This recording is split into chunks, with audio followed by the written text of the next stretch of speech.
The all-new Buick Electra L7 extended-range electric vehicle made its debut in China today, and it is turning heads for all the right reasons. This sleek fastback sedan packs serious punch with a combined 502 horsepower from its dual-motor setup. What makes it stand out is its extended-range setup, powered by a 1.5-liter gasoline engine that works solely as a generator.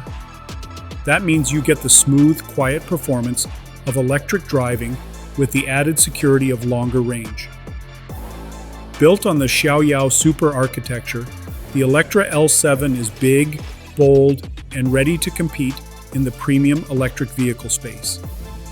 Its large footprint offers plenty of cabin space and road presence. Cutting-edge features like a roof-mounted lidar sensor and a Snapdragon 8775 chip bring advanced driver assistance to the table.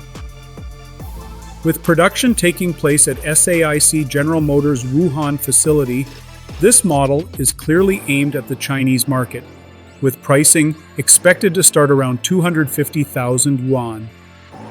No word yet on a global release, but it looks like Buick is making a confident move in China's high-tech sedan market.